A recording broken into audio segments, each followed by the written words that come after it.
भक्त लोग खड़े रहते हैं, कोई फूलों की माला लिया है, कोई बढ़िया सी मिठाई का डिब्बा लिया है, और सब खड़े रहते हैं। और आप केवल चुपचाप देख लेना एक दिन जाके, पता क्या करते हैं वहां पे, जैसे ही दर्शन होता है ना, भक्त लोग फूलों की माला फेंकना शुरू कर देते हैं।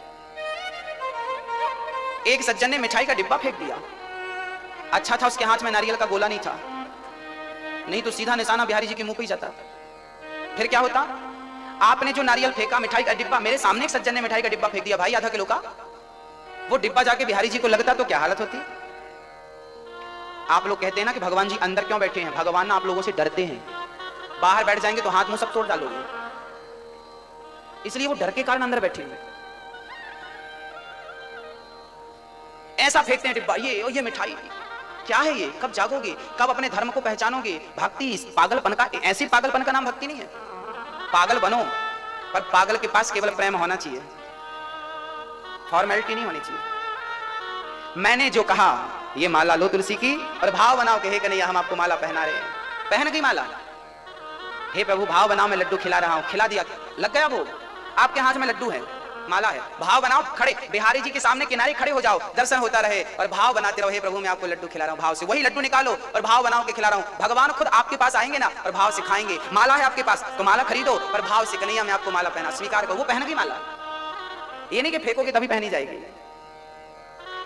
मीराबाई कभी पूजा नहीं करती थी, गोपियां कभी पूजा नहीं, वो आरती नहीं उतारती थी, ना पूजा ना आरती। आप लोग कई बार ना आरती के लिए झगड़ा कर लेते हो, हमें नहीं दी थाली, हमें नहीं दी थाली, हमें नहीं दी थाली, तुमने आरती कर ली, हमें नहीं दी थाली। आप लोग क्या समझते हो कि हमारे पास आरती की थाली आएगी तो ही हम आरती करेंगे? ना मेरी माँ जो सबसे पीछे बैठा है, जो सबसे पीछे खड़ा है, यदि प्रेम है तो वो भाव की आरती बनाए और वहीं से ठाकुर जी की आरती उतारे, स्वीकार करेगा मेरा कन्हैया। जरूरी नहीं है कि आप आए भगवान के पास जब तक भगवान को छुए नहीं। आप लोग स्पर्श छूना चाहते हैं, हम छू लें, छू लें, छूना। तुम उन्हें क्यों छूते हो? प्रेम करो तो वो खुद तुम्हें छूने आएगा। मन मेरा मंदिर, आंखें दिया बाती, आंखों को ही दीपक बनाओ। आंखें क्या है, क्या है ये दो दीप हैं, एक दिया ये, एक दिया ये। गोस्वामी जी कहते हैं, राम नाम मणि दीप धरु, जी है दे हरिद्वार, तुलसी भीतर बाहिरो, जो चाहत उजियार। राम नाम का दीपक अपनी जिह्वा पे रखो। यदि दीपक जिह्वा पे रखा जाएगा तो बाहर भी प्रकाश, अंदर भी प्रकाश। राम नाम को मुंह पे रखो और आंखों को ही दीपक बना करके ठाकुर जी की प्रेम से, भाव से, जहां खड़े हो भाव बनाओ कि ये कर रहे हो, ये कर रहे हो। निधिवन 24 तारीख को आप लोग वृंदावन का दर्शन करेंगे। कथा के तुरंत बाद आप लोग बिहारी जी का दर्शन करने जाएंगे, निधिवन का दर्शन करने जाएंगे, राधा रमण भगवान का दर्शन। वृंदावन का जो दर्शन है वो आपको 24 तारीख को, तो वहां पर आपको निधिवन का दर्शन होगा। निधिवन जानते हैं, जहां पर आज भी श्याम सुंदर राधा जी के साथ रास रचाते हैं। आज भी वहां पर दातून पान रखा जाता है, सुबह भगवान चबाया हुआ मिलता है। एक अब ये बात आप कहेंगे कैसे पॉसिबल?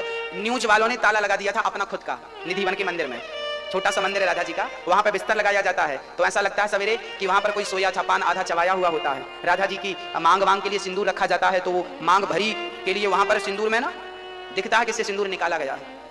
एक बार तो न्यूज वालों ने अपना ताला ठोक दिया। हम देखते हैं कि भगवान आते हैं कि नहीं, तुम लोग झूठ बोलते हो। न्यूज वालों ने, बड़े बड़े न्यूज चैनल जो है, आज तक जैसे बड़े न्यूज चैनल हैं, उनने ताला ठोक दिया। और ताला अपना लगाने के बाद पुजारियों ने रोज की तरह रात को सब सामान रखा, और सुबह जब खोलकर न्यूज वालों ने अपना ताला खोला और कैमरा लेके देखा, तो बिल्कुल सोने के पहले कैमरे से शूट किया गया कि कैसे कहां क्या चीज रखी गई है, और सुबह उसी चीज को फिर कैमरे पे शूट करके देखी गई तो वो पूरा बिखरा पड़ा था। जबकि चैनल ताला वहां एक दूसरा गेट ही नहीं है जाने आने का, गेट पे ताला न्यूज वालों का लगा था। तब ये बात न्यूज वालों को अपने न्यूज पे चलानी पड़ी कि वहां आज भी भगवान श्री कृष्ण आते हैं, इसका सबूत मिला। यूट्यूब पर ये वीडियो पड़ी होगी, निधिवन की महिमा पे जाके देखना, सब मिलेगा। तो मुझे तो जरूरत नहीं है कि मैं अपना ताला लगाऊं या मैं किसी से कहूं। मुझे विश्वास है कि मेरा कन्हैया केवल निधिवन में नहीं, मुझे तो ये भी विश्वास है कि मेरा कन्हैया बाहर नहीं, मेरे भीतर बैठा है। जो भीतर बैठा है वो बाहर भी है। ये पुष्प यदि मैं उठाता हूं और मेरी श्रद्धा है तो मैं इस पुष्प की पंखुड़ी में मैं अपने श्री कृष्ण का दर्शन कर सकता हूं। चलिए आप करके बताइए, ये पंखुड़ी है पुष्प की, इस पंखुड़ी में यहां पर बिहारी जी का दर्शन करके बताइए हो रहा है? आप ऐसा भाव बनाइए कि जो वृंदावन में बिहारी जी का मंदिर है, जो बिहारी जी हैं, वो बिहारी जी आपको इसमें दिखने चाहिए। मुझे तो दिख रहे हैं, ये बैठे मेरे बिहारी जी, आप देख के बताइए दिख रहे हैं? अच्छा, अब आप कहेंगे महाराज जी आप हमें पागल बना रहे हो। चलिए अब मैं आपसे कह रहा हूं, आपकी माँ मम्मी आप अपनी माँ को जरा देखिए, इसमें माँ दिख रही है कि नहीं? भाव बनाइए कि आपकी माँ यहाँ आपके सामने खड़ी है। देखिए अपनी माँ, माँ का चेहरा कैसा, माँ की हंसी। कल्पना कीजिए कि आपकी माँ के सामने खड़ी, देखिए यहाँ देखिए, इस पे देखिए, इस पे देख रही है माँ? हाँ या ना? हम यदि भाव बनाए, कल्पना करें तो मेरी माँ मेरे सामने होती है। हाँ या ना? हाँ या ना? बोलिए ना मेरी माँ। मैं आपको अंधकार में नहीं रखना चाहता, मैं हर बात सबूत के साथ करना चाहता हूँ, प्रमाण के साथ करना चाहता हूँ। आप यदि भाव बनाते हैं ना तो आपकी माँ के सामने आ जाती है कल्पना, आपका बेटा आपके सामने आ जाएगा, आपकी पत्नी आपके सामने भाव से आ जाएगी, उसका स्वरूप आ जाएगा। आपका बेटा, आपकी पत्नी, आपका पति, आपका पिता, आपका पुत्र, सब कोई आ जाएगा। देखो ना, आ जाता है। ये भाव बनाए तो ये मेरी माँ है। बस वही भाव बनाइए कि इसमें भी तुम्हें बिहारी जी का दर्शन नजर आए और इसमें भी आपको बिहारी जी नजर आए। जहां तुम देखो, जहां देखो, एक तिनका भी तुम्हें दिखाई पड़े, उस तिनके में भी कंस ना एक दिन खाने बैठा, कंस खाने बैठा तो पत्नी ने अस्थि प्राप्ति, पत्नी थी, पत्नियों ने दाल में जीरा जरा छौंका लगाने में काला पड़ गया, जीरा काला पड़ गया। और जब दाल आई कंस के सामने तो कंस थाली छोड़ के भाग गया। पत्नी बोली कहां जा रहे हो? बोले तेरी दाल में कृष्ण बैठा है, काला है वो। सोचिए कि जिस कंस को दाल के जीरे में कृष्ण नजर आता हो, वो कंस कैसा होगा? हमसे अच्छा था कि नहीं? हमें भगवान के मंदिर में भगवान नजर नहीं आता। आप भले कृष्ण को नालायक कहें, पर कृष्ण भी दुश्मन के रूप में ही सही, पर भगवान का प्रेमी था, भगवान का भक्त था। वो प्रत्यक्ष नहीं, अप्रत्यक्ष रूप में भक्त था। उसे दाल के, मुझे ये बात कंस की बहुत अच्छी लगी, मैं तब से कंस का भी दोस्त हो गया। मैं कंस से भी ये बात सीख रहा हूं कि वो कंस मुझसे बेहतर था कि कम से कम वो दाल के जीरे में कृष्ण का दर्शन कर पाता था। हम तो वो अभागे हैं कि भगवान के मंदिर में भी कभी कभी पत्थर ही नजर आता है। हा? हमसे अच्छा था कि नहीं? हमसे अच्छा था, बस हम ये जानते हैं। जिसे दाल के जीरे में कृष्ण का दर्शन हो रहा हो वो अभागा नहीं हो सकता। बस मेरी मां, आप भी सर्वत्र कृष्ण का दर्शन करना शुरू कर दीजिए। हरि व्यापक सर्वत्र समाना, प्रेम से प्रकट हो ही मैं जाना। भगवान की पूजा फूल चढ़ाना नहीं है, भगवान की पूजा हल्दी चावल चढ़ाना नहीं है, भगवान की पूजा रुपया पैसा हीरा मोती सोना चांदी चढ़ाना नहीं है। भगवान की सच्ची पूजा केवल प्रेम है, केवल प्रेम। राम ही केवल प्रेम प्यारा, जान ले जो जान नहीं हारा। आपका पति आपको पैसा दे, गाड़ी दे, बंगला दे, सब कुछ दे, बस आपसे प्रेम ना करे तो मंजूर है आपको? कह दूं आपके पति से, बोलो मैया, ओ मैया, आपका पति सब कुछ दे, महीने की सैलरी आपको दे दे, पर प्रेम पड़ोसन से करें, चलेगा? नहीं चलेगा? नहीं नहीं नहीं नहीं महाराज, वो हमें कुछ ना दे पर प्रेम चाहिए। आप और हम तुच्छ प्राणी, अनपढ़ लोग, जब हम तुच्छ प्राणी धन के नहीं प्रेम के भूखे हैं, तो क्या मेरे बांके बिहारी धन के भूखे हैं? वो भी तो भक्त के सच्चे प्रेम के भूखे हैं। वो आपसे वस्तु की कामना नहीं करते कि आप कोई वस्तु चढ़ाइए, कोई ले जाइए, जब कुछ ले जाएंगे तो ही आपका जाना सफल है ना। भगवान के दर पे जाओ, भगवान से केवल ये कहो कि नैया आज मैं कुछ और नहीं, अपने आप को चढ़ाने आया हूं आपके चरणों में। ये पुष्पमाला क्या चढ़ाते हो? ये मिठाई का डिब्बा क्या चढ़ाते हो? ये रुपया पैसा क्या चढ़ाते हो भगवान को? अपने आप को चढ़ा दो ना। कन्हैया मैं अपने आप को चढ़ाने आया हूं। त्वदीयं वस्तु गोविंद तुभ्यमेव समर्पयामि। वैसे मेरा कन्हैया इतना दयालु है कि उसे आप तुलसी का पत्ता भी चढ़ा दोगे ना तो वो खुश हो जाएगा। पर मैं इससे ऊंची बात कर रहा हूं कि बाकी कुछ ना चढ़ा के अपने आप को, तन भी तेरा, मन भी तेरा, धन भी तेरा, सब कुछ है तेरा और तेरा तुझको अर्पण। भगवान की भक्ति बड़ी अद्भुत हो, ज्यादा संग्रह ना हो। सत्याम क्षितौ किम कसिपो प्रयासै, बाहौ स्वसिद्धे युपवर्हणे किम, सत्यंजलौ किम उरुधान्य पात्या, दिग्वल्गिलादौ सति किम दुकूले। सुखदेव जी कहते हैं राजन, ज्यादा संग्रह नहीं करना चाहिए भक्त को। जब जमीन पर सोने से काम चल जाता है तो पलंग के लिए प्रयास करने की बिल्कुल जरूरत नहीं है।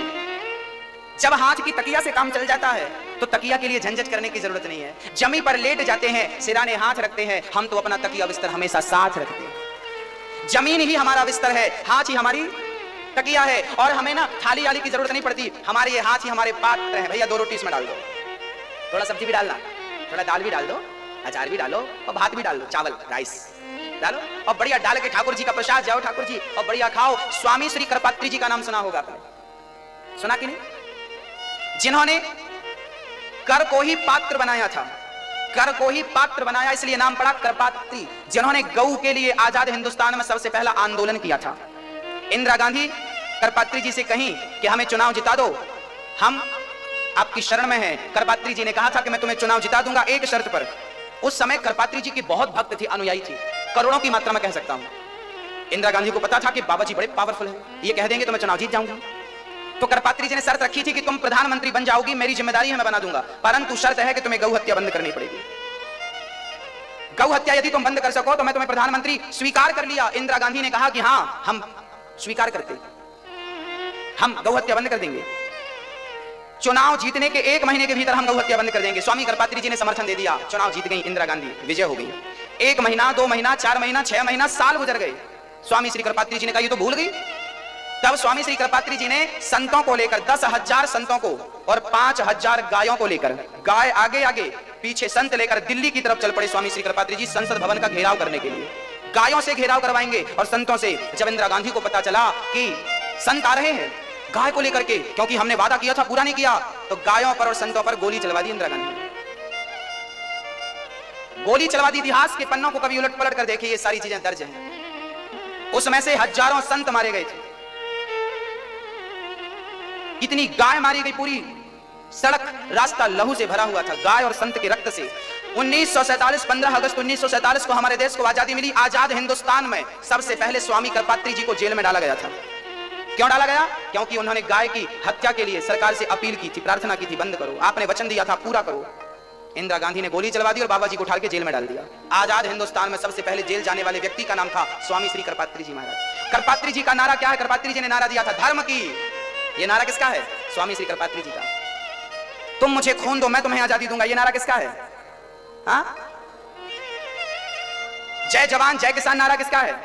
लाल बहादुर शास्त्री का। ऐसे ही धर्म की जय हो, अधर्म का नाश हो, प्राणियों में सद्भावना हो, विश्व का कल्याण हो, गौ माता की जय हो, गौ हत्या बंद हो, ये स्वामी श्री करपात्री जी के नारे हैं। वो याद रहा, ये याद नहीं रहा। अच्छा, क्या करें क्या कहें, हमारी गाय बचेगी तो देश बचेगा ना। गाय की हत्या नहीं होनी चाहिए। ऐसे स्वामी श्री करपात्री जी, हाथ में जितना मिल जाता उतना खा के पेट भरते, ऐसे त्यागी संत स्वामी श्री करपात्री जी। बोलिए स्वामी श्री करपात्री जी महाराज। स्वामी श्री करपात्री जी का दर्शन करना हो तो YouTube पर उनकी कुछ वीडियो हैं उस जमाने की, मिल जाएंगे आपको। स्वामी जी ने कहा, सुखदेव जी ने कहा था, सत्याम क्षितौ किम कसिपो प्रयासै, वो सिद्ध करके स्वामी श्री करपात्री जी ने दिखाया। तब स्वामी श्री करपात्री जी ने इंदिरा गांधी को श्राप दिया था। अच्छा, संयोग से जिस दिन गायों पर गोली चलवाई थी इंदिरा गांधी जी ने, वो दिन गोपाष्टमी का दिन था। कौन सा दिन था? गोपाष्टमी। तब संत ने श्राप, करपात्री जी ने श्राप दिया था, इंदिरा गांधी आपने संतों पर गोली और गाय पर गोली चलवाई और वो भी गोपाष्टमी के, जाओ मैं तुम्हें श्राप देता हूं, तुम्हारा सर्वनाश हो जाएगा। और वो भी सर्वनाश की तिथि बता गए, गोपाष्टमी के दिन। उसके 1 साल बाद इंदिरा गांधी मर गई। वो दिन था गोपाष्टमी। उनके वंश में जितने मरे सब गोपाष्टमी के दिन मरे। इतिहास उठाकर देख लेना, क्योंकि संत का श्राप था।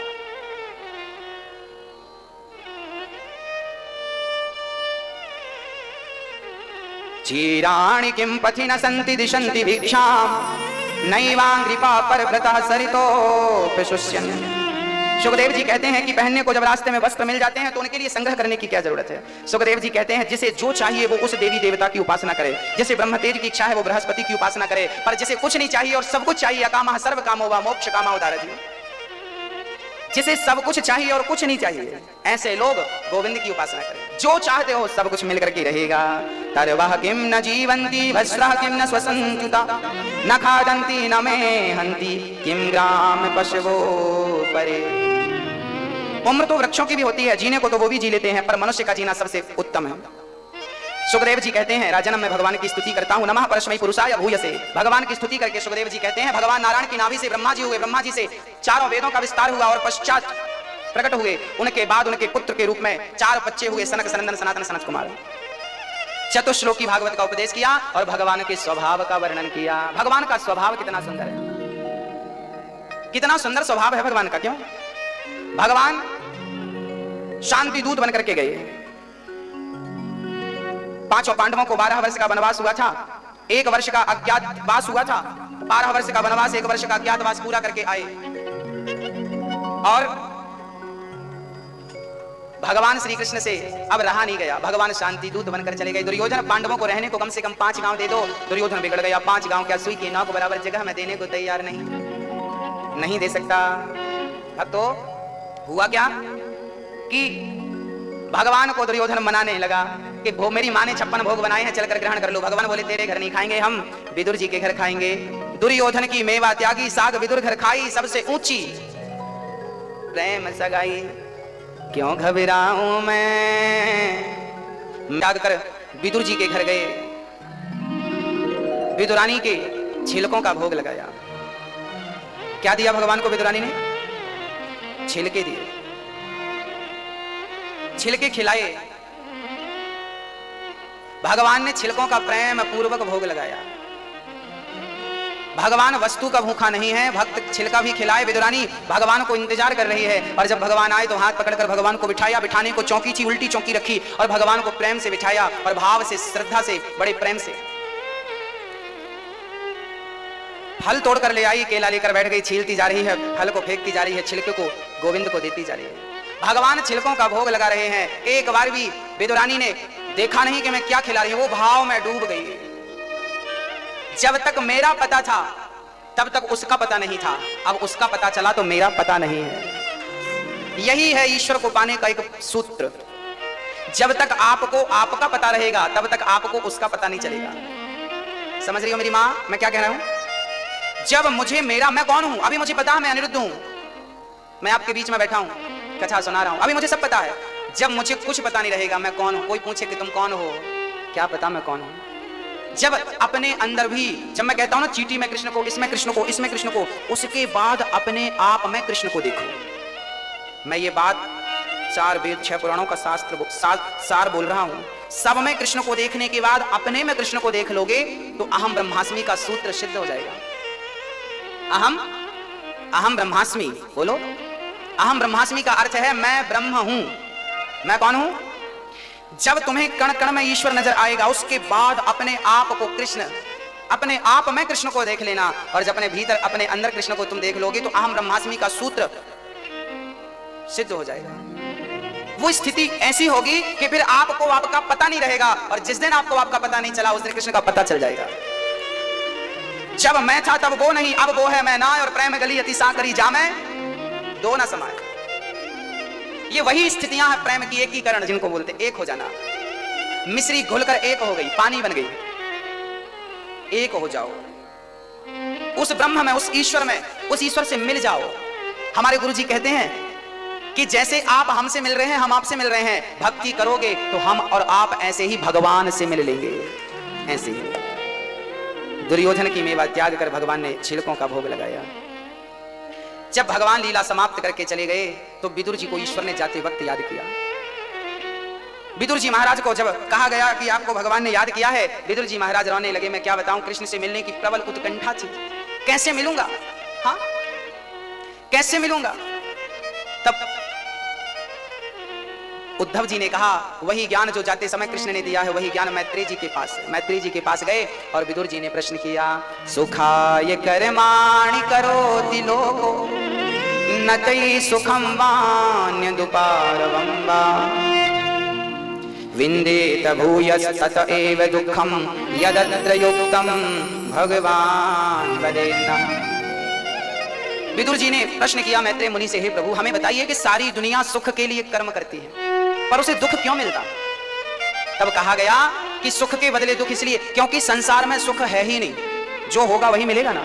सुख होगा तो मिलेगा, है ही नहीं मिलेगा। आप लोग सुख ढूंढते हैं, पूरी जिंदगी आपकी सुख खोजते खोजते अब सुख मिलेगा। शादी नहीं हुई, शादी हो जाएगी सुख मिलेगा, हो गई।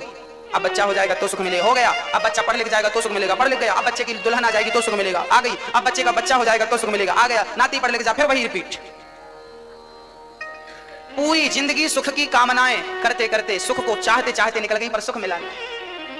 लड़कपन से जवानी, जवानी से बुढ़ापा आ गया, पर कृष्ण है कि अभी तक उनका पता क्यों पता नहीं है, क्योंकि आपका पता है। साहब हमें जानते नहीं, हम कौन जानते नहीं हमें।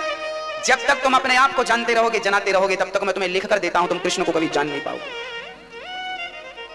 सबसे पहले ये गुरूर छोड़ दीजिए कि मैं कुछ हूं तुच्छ। मैं अपने गुरुजी के पास गया, मैं हमेशा कथा में कहा करता हूं ना, मैं कौन हूं। अपने आप को तिनका समझना चाहिए। क्या समझना चाहिए? मैं कौन हूं, मेरी हैसियत इस तरीके से ज्यादा। मैं अपने गुरुजी के पास गया 17 तारीख को, मैंने गुरुजी से कहा, गुरुजी मैं स्वभाव से चलता हूं कि मैं तिनका हूं। जब मैंने गुरुजी से कहा कि गुरुजी मैं तिनका हूं आपके चरणों का, गोविंद के चरणों का, तो गुरुजी की आंखों में आंसू आ गए। गुरुजी ने कहा, बेटा तुमने अपने को तिनका मान रखा है। मैंने कहा, गुरुजी मैंने समझा नहीं आपकी बात को। गुरुजी ने कहा, बेटा ये तिनका किसी की आंख में डाल दो ना तो ये तिनका आंख फोड़ सकता है। ये तिनका आंख फोड़ सकता है। ये तिनका बहुत कुछ है बेटा, ये तिनका भी बहुत कुछ है। अब इस तिनके के तुम एक काम करना कि 1000 टुकड़े करना, और फिर उस 1000 टुकड़े का एक भाग लेना, फिर उसका 1000 टुकड़ा और करना, और उस 1000 टुकड़े का एक टुकड़ा लेना, फिर उसका 1000 टुकड़ा और करना। उसके बाद जो बचे तो समझ लेना कि मैं वही हूं। अर्थात मेरे गुरुजी का कहना था कि बेटा मैं तिनका भी, तिनका तो बहुत बड़ी चीज है, तिनका तो बहुत बड़ी है ये तिनका। पहले तो मैं कथा में आपसे कहता था ना कि हम तिनका हैं, पर गुरुजी से मैंने ये बात कही, गुरुजी मैं ये भाव लोगों तक पहुंचाता हूं और मेरा भाव है कि मैं तिनका हूं। गुरुजी बोले बेटा ये मत कहा करो कि मैं तिनका हूं, तिनका तो मैं हूं ही नहीं, तिनके से भी तिनका, तिनके से भी तिनका, तिनके से भी तिनका, तिनके से भी तिनका। जो तिनका का एक छोटा सा कुछ बचेगा ही नहीं, जो मैं कुछ भी नहीं हूं, सीधी बात है, मैं जीरो, शून्य। क्या हूं मैं? जीरो। ये मेरे गुरुजी ने कहा। भक्तों, भगवान अहंकारियों को नहीं मिलता। पहले अहंकार मिटाओ, लोभ और मोह मिटाओ, फिर सुख का अनुभव होगा। विदुर जी के प्रश्न पर मैत्री जी ने उन्हें 10 प्रकार की सृष्टि का वर्णन सुनाया, 4 युगों का विस्तार किया, सतयुग, त्रेता, द्वापर, कलयुग। सतयुग की उम्र कितनी होती है? कलयुग की उम्र होती है 4,32,000 वर्ष, द्वापर की उम्र होती है 8,64,000 वर्ष, त्रेता युग की उम्र होती है 12,96,000 वर्ष, सतयुग की उम्र होती है 17,28,000 वर्ष। सतयुग की उम्र कितनी है? 17,28,000 वर्ष। कलयुग की उम्र कितनी है? कलयुग की उम्र है 4,32,000 वर्ष, जिसमें से लगभग 5,500 वर्ष बीत चुके कलयुग। अभी बहुत बाकी है। कलयुग में ये हालत अभी है, आगे क्या होगा? वैसे मैं आपको ये बात हर कथा में सुनाता हूं। अभी कौन सा युग चल रहा है? कौन सा युग? जोर से। फिर आपने गलत बोल दिया। ये कलयुग नहीं है। अभी आप कथा पांडाला में बैठे हो, वृंदावन में बैठे हो, ये कलयुग चल रहा है। कलयुग बाहर चल रहा होगा, आपके घर में, आपके नगर में, आपके शहर में, पर ये वृंदावन है जो बिहारी जी के चरणों में होता है, वो कलयुग से बच करके रहता है। कलयुग उसका बाल भी बांका नहीं करता। चारों युग 24 घंटे में एक परिक्रमा करते हैं, प्रदक्षिणा करते हैं। मैं कह चुका हूं, ये बात फिर दोहरा देता हूं। सुबह 4 बजे से लेकर प्रातः काल 4 से लेकर सुबह के 9 बजे तक सतयुग चलता है, जहां सबके अंदर सद्भाव होता है, सबकी बुद्धि अच्छी होती है। सुबह के टाइम पे भले कितना भी बड़ा दुष्ट और शराबी हो, पर सवेरे अच्छी बातें करता है। हाँ, क्योंकि वो सतयुग चल रहा है। सुबह 10 बजे से लेकर शाम को 4 बजे तक त्रेता युग चलता है, क्योंकि त्रेता युग में राम जी वनवास चले गए थे 14 साल के लिए। आप लोग भी 10 से 4 के बीच में अपने काम काज में निकल जाते हो, आपका भी वनवास हो जाता है। तो त्रेता युग चलता है क्योंकि राम जी 14 साल के लिए कर्म करने गए थे। फिर शाम को 5 बजे से लेकर रात्रि को 8 बजे तक द्वापर युग चलता है, क्योंकि भगवान ने द्वापर में क्या मटकी तोड़ना, मक्खन चुराना, गेंद खेलना, तो नाचना, तो कूदना। आप लोग भी अपने बच्चों के साथ शाम को खेलते कूदते हो कि नहीं? बेटे के साथ, नाती के साथ क्रिकेट खेलते हैं दादाजी, बच्चे को पीठ पर बिठा के बैल बन जाते हैं, घोड़ा बन जाते हैं, घोड़ा खेलते हैं, हाँ या ना? हाँ, बैडमिंटन खेलते हैं, शाम को क्रिकेट खेलते हैं, और कुछ भी खेलते हैं। बच्चों को फिर ले जाके वो बर्फ का गोला खिलाते हैं, चलो बेटा बर्फ का गोला लो। शाम को आप बच्चों से बड़ा प्रेम करते हैं, चलो झूला झुलाते हैं आज तुम्हें। ये जो लीला भगवान कृष्ण ने की वो आपके घर पे होती है। वो शाम को 4 बजे, शाम को 5 से लेकर 8 के बीच में होती है। और फिर रात्रि को 9 बजे से रात्रि को 3 बजे तक जब व्यक्ति केवल भोग भोगना चाहता है, अब कलयुग स्टार्ट हुआ। ये कलयुग है। हृदय में जब धर्म जागता है सब सतयुग होता है। क्या? हृदय में जब धर्म जागता है तब क्या स्टार्ट? सतयुग। जब कर्म करने की भावना जागती है तो कौन सा युग? त्रेता, क्योंकि कर्म करने राम जी। जब हृदय में प्रेम जागता है तो कौन सा युग? प्रेम जो है द्वापर का प्रतीक है, या द्वापर प्रेम का प्रतीक है। समझ रहे हैं? तो द्वापर युग मतलब जब आपके हृदय में प्रेम जागे किसी के प्रति, बच्चों के प्रति, पत्नी के प्रति, पति के प्रति, बहन के प्रति, भाई के प्रति, गरीब व्यक्ति के प्रति, कुत्ता बिल्ली के प्रति, जब प्रेम जागे तो कौन सा युग? द्वापर। और जब काम वासना जागे तो कौन सा युग? कलयुग। अब इसका ये निर्धारित नहीं है कितने बजे से इतने, दिन के 12 बजे आपके अंदर काम वासना जाग जाए तो समझ लेना कलयुग आपके अंदर आ गया, और रात्रि के 2 बजे आपके अंदर सद्भाव जाग जाए समझ लेना सतयुग आपके अंदर आ गया। चारों युग अलग अलग ढंग से चलते हैं। धर्म, कर्म, प्रेम और काम, ये चारों युग हैं। अभी आप लोग कथा में बैठे हो, प्रेम में बैठे हो, यहाँ कलयुग की परछाई भी नहीं है। वृंदावन में कलयुग नहीं रहता, इसलिए यहाँ का रिक्शा वाला भी राधे राधे कहता है। हमारे गुरुजी कहते हैं कि वृंदावन का रिक्शा वाला 10 रुपए में आपको बिहारी जी से मिला देता है। 10 रुपए दो, रिक्शा में बैठो, सीधे बिहारी जी के द्वार पे जाके उतारता है। वृंदावन का रिक्शा वाला भी भगवान से मिला देता है। ये वृंदावन है। गुरु भगवान से मिलाता है, गुरु तो छोड़ो, वृंदावन का रिक्शा वाला मिला देता है, जाके द्वार पे उतार देता, जाओ मिले आओ। इसलिए वृंदावन के वृक्ष को मर्म न जाने कोई, डाल डाल और पात पात में श्री राधे राधे होए। आज हम लोग 84 कोस की परिक्रमा में कहां चलेंगे? भरतौड़ बिहारी जी के मंदिर चलेंगे।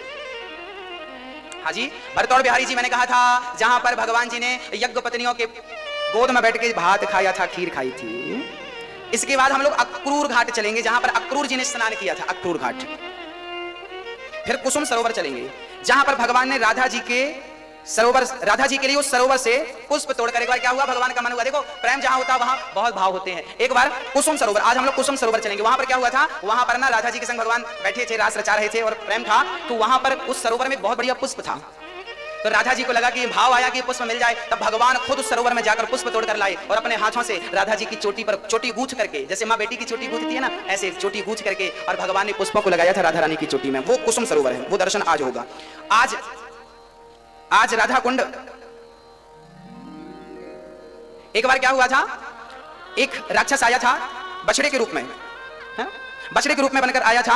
तब ठाकुर जी ने ग्वाल वालों की टोली के साथ गाय चरा रहे थे और वो राक्षस गाय बछड़ा बनकर गायों में मिल गया। जब भगवान उसका वध करना चाहा तो भगवान को गौ हत्या लग गई, क्योंकि वो गाय के रूप में, बछड़े के रूप में था। फिर भगवान ने उसको मार दिया, क्योंकि वो राक्षस था। अब सारे ग्वाल वाल बोले तुमने बछड़े को मार दिया, तुमको हत्या लग गई, गाय हत्या लग गई। तब राधा जी ने कहा कन्हैया अब मैं तुमसे बात नहीं करूंगी और मिलूंगी नहीं। कब तक? बोले तुम्हारी ऊपर गाय की हत्या का कलंक लग गया, जब तक ये गौ हत्या का कलंक नहीं मिट जाता तब तक मैं आपसे बात नहीं करूंगी और मिलूंगी नहीं, स्पर्श तक आप हमें नहीं कर पाओगे।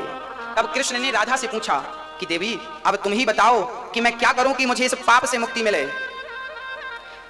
तब राधा जी ने कहा कि आप अपनी बंसी से एक कुंड बनाइए। तब श्याम सुंदर ने अपनी बंसी से कुंड बनाया और राधा जी ने अपने कंगन से, चूड़ी कंगन, अपने कंगन से एक कुंड बनाया, खोदने लगे और उसी कुंड में सारे तीर्थों का जल भगवान ने बुलाया, 7 समुद्र का, 4 धाम का, और फिर उसमें बुला कर और जब उसमें स्नान किया तब भगवान को गौ हत्या के पाप से मुक्ति मिली और इसलिए वो राधा कुंड की बड़ी महिमा है। आज हम लोग गोवर्धन में राधा कुंड का दर्शन करेंगे। कहते हैं जिन्हें गौ हत्या लगी हो वो यदि राधा कुंड में स्नान कर लेता है तो उसे गौ हत्या के पाप से मुक्ति मिल जाती है। धोखे से गौ हत्या हो गई तो आज हम लोग राधा कुंड का भी दर्शन करेंगे। अच्छा मैया जी क्या है, राधा कुंड के बाद ना गोवर्धन जी की परिक्रमा भी है, परंतु ना पुलिस वाले भाई ना वहां गाड़ी नहीं जाने देते, तो आप लोग फिर रिक्शे से कर लोगी? हाँ या ना? करना है परिक्रमा तो फिर बता दो, प्लानिंग वैसी कर लेंगे। तो टमटम मिलती है छोटी गाड़ी, तो वो आपको रिक्शा वाला, सुनो आप लोग जिस गाड़ी में बैठे थे कल उसी गाड़ी में बैठिए आज, और कृपया गाड़ी के ड्राइवर का मोबाइल नंबर ले लीजिए, तो आपको आसानी रहा करेगी, समय खर्च नहीं हुआ करेगा ज्यादा। गोवर्धन की परिक्रमा लगाना है तो देखिए क्या करेंगे, राधा कुंड जी तक तो गाड़ियां जाएंगी, वहां पर गाड़ियां पार्किंग हो जाएंगी और वहां से फिर पुलिस वाले भाई गाड़ियों को आगे जाने नहीं देंगे। तो आप कहें तो फिर दर्शन राधा कुंड का करके आगे बढ़ लें कि गोवर्धन की परिक्रमा करना है तो फिर एक काम करो कि आप रिक्शा पकड़ना, रिक्शा वाला भाई अब जितना ले कितना 10-20-25 रुपए लेगा एक आदमी से, पूरी परिक्रमा का लगभग 100 रुपए लेगा रिक्शा वाला। वो परिक्रमा रिक्शा वाला कराएगा, पूछ लेना, बात करेंगे कि एक रिक्शे में 4 लोग 6 लोग बैठेंगे तो कितना कम करेगा। तो फिर वो रिक्शे वाले से आपको बोलना है कि भाई हमें सारा दर्शन कराओ गोवर्धन का, तो फिर वो रिक्शा वाला सारे गोवर्धन का दर्शन कराएगा, है ना। हमारी अपनी जो गाड़ियां 84 कोष की परिक्रमा में तो गोवर्धन की परिक्रमा आ ही जाती है, पर विशेष रूप से गोवर्धन की परिक्रमा लगाने की बड़ी महिमा है। कहते हैं जो गोवर्धन की परिक्रमा कर लेता है उसे भगवान मिलते ही मिलते हैं। इसलिए हमारी बूढ़ी माताएं हैं तो जिनको परिक्रमा गोवर्धन की नहीं जाने, हमारी 84 कोष की परिक्रमा में गोवर्धन की परिक्रमा होगी, पर विशेष रूप से गोवर्धन की जिनको परिक्रमा करना है वो रिक्शे में जाए, जिनको नहीं करनी वो अपनी गाड़ी पर बैठे। ये निर्णय आपको अभी लेके बताना पड़े, ले लीजिएगा। बोलिए बांके बिहारी। चलिए ये तो रही आगे की चर्चा। मानसरोवर गिरिराज दर्शन, राधा कुंड और भरतौन बिहारी जी अक्रूर जी का दर्शन, ये आज की यात्रा में सम्मिलित हैं। अब जैसा कि आपको आज गाड़ियां कहां मिलेंगी आपको, जो अपना आश्रम गौरी गोपाल वृद्धाश्रम है, आज सारी गाड़ियां उसी आश्रम के प्लॉट पर उसके सामने एक जगह वहां खड़ी मिलेंगी आपको। तो आज आपको पास में ही चलना, ज्यादा दूर नहीं जाना। गौरी गोपाल जो आश्रम अपना है ठाकुर जी के चरणों में, वहीं पे मिलेंगी आपको। वृद्ध माताओं के लिए जो प्रयास जारी है श्रीधाम वृंदावन में, यदि आपके हृदय में वृद्ध माताओं के प्रति स्नेह और करुणा है, जो कि आपके भीतर है, मेरी माँ कहते हैं कि भगवान श्री कृष्ण ने भी माँ की सेवा की। हाँ, तो ये वृंदावन में आप किसी माँ की सेवा करें। जिन माओं को आज बच्चों ने घर से निकाल दिया है, अनादर और अपमानित कर दिया है, ऐसी वृद्ध माताओं को श्रीधाम वृंदावन में यहाँ सेवा की जाएगी। आप सभी लोग इस कार्य से जुड़ सकते हैं और ज्यादा नहीं तो एक माँ को आप 21,000 रुपए देंगे तो वो 21,000 हम बैंक में जमा कर देंगे। उसी के ब्याज से एक माँ जीवन भर भोजन करती रहेगी आपकी सेवा से, आपके सहयोग से। एक माँ जीवन भर, एक माँ को दोनों टाइम का भोजन आप दे सकते हैं। एक जमाना था कि माँ बच्चों को गोद लेती थी, ये मेरा बेटा है। अनाथ आश्रम जाती थी और अनाथ आश्रम से किसी बच्चे को ले आती थी, हृदय से लगाती थी, अब ये मेरा बेटा हो, गोद ले लिया। एक अनजान बेटे को माँ ने अपना जीवन भर के लिए बना लिया। अब समय आ गया है कि एक अनजान माँ को आप अपनी माँ बना करके उसकी सेवा का संकल्प लीजिए। एक माँ को आप गोद ले लीजिए। हमारी इच्छा है कि कोई भी माँ जो इस प्रकार की सताई है, ठुकराई है, उसे दर दर की ठोकर ना खाना पड़े, वो बिहारी जी के चरणों में रहें। और बिहारी जी का मेरे द्वारा यदि मैंने किसी को पेट भर रोटी खिलाई और उसने रोटी खा के गोविंद को याद किया, कृष्ण का चिंतन किया, तो बताइए मुझे रोटी खिलाने का भी पुण्य मिलेगा और रोटी खाने के बाद उसने भगवान का पुण्य किया। जब तक मेरी रोटी उसके पेट में रहेगी और जब तक भगवान का नाम जपेगी, तब तक उसका पुण्य मुझे ही प्राप्त होगा। इसलिए हमें अन्नदान से बड़ा कोई दान नहीं होता। अन्नदान सबसे बड़ा। किसी प्यासे को पानी, भूखे को, कल हमारे एक भैया जी आए, बोले हम वृद्ध माताओं के लिए पानी की व्यवस्था करवाएंगे, वहां पर ठंडा पानी माताओं को मिले, फ्रीजर लगवाएंगे। आप लोग भी, हमारी एक मैया आई, वो माँ आ जाएं, बोल रही थी कि हम भी एक कमरा बनवाएंगे और कमरे में अपनी वृद्ध माताओं के लिए, हमें भगवान ने योग बनाया है, आपको योग ईश्वर ने बनाया है, तो आप कमरा बनवा सकते हैं। आप अपने लिए, जब आपका वो कमरा आपका रहेगा, भगवान ना करे कभी आपके जीवन में ऐसा धर्म संकट आए,